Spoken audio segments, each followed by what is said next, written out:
Hello guys, may daig-dagahon sa tanan at ayan guys, tayo ay makakuha ng lupa sa itatanim idadagdag natin sa ating tanim. Ayan, nakita niyo guys, may sili at kamatis at yan yung lalagyan natin ng lupa para taniman ng aloe vera. At ayan guys, so samahan niyo ako. At ayan, lumabas na ako dyan guys. At ayan, tinuro ko na kung saan ako magakuha ng lupa. At ayan guys, so yan yung gagamitin ko, yung kutsilyo. Nakikita nyo guys, so punta na ako dun sa kukuhanan natin ng lupa. At ayan guys, so nakita nyo, ay papunta na nga ako dyan. At mayroon kaming tangki, nakita dyan, yan yung nag-supply sa amin ng tubig. At ayan guys, nakita nyo, dyan po ako makukuha ng lupa. At ayan, so explain muna ako dyan kung paano na ako nakakuha ng lupa. So yung gamitin ko, ayan yung kutsilyo. Ayan, so para ano talaga yung ating kutsilyo dyan. So and guys, habang ako'y nag-ano dyan, so panood muna tayo. Patigas. So ang lupa na to, tinatawag tong clay. Ayan, so ginagawa namin itong bata, may ginagawa namin itong lakuan. Ganito, kaya na, ano natin, lagay namin mga shape, mga tao, ganyan.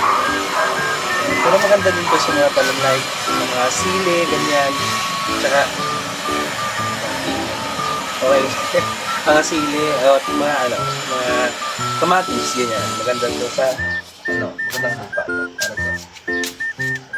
Ayan guys. So ito pala yung saging na kung saan ligaw ito na tawag.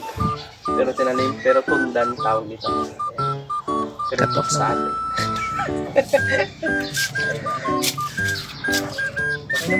Ayan guys, matapos ko nang magbumpa ng lupa, ayan nilagay ko na sa lalagyan. At yan yung lalagyan natin para marami-rami. At ayan guys, so nilagay din ako din sa kabilang lalagayan. At ayan guys, so hindi pa puno, kaya naglagay pa rin ako. At ayan, so ayan napuno na. At ayan guys, so napuno na natin yung lalagayan natin. At yan, umuwi na kami at bumalik doon sa boarding house.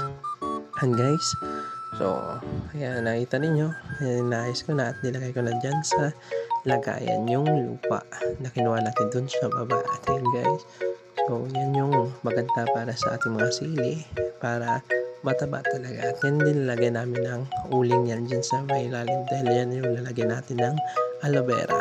At yan guys, so yan, nilagyan na nga ng lupa, pinuno na ng lupa. Ayan, so yun lang guys, at stay tuned lagi sa aming mga video. Bye bye.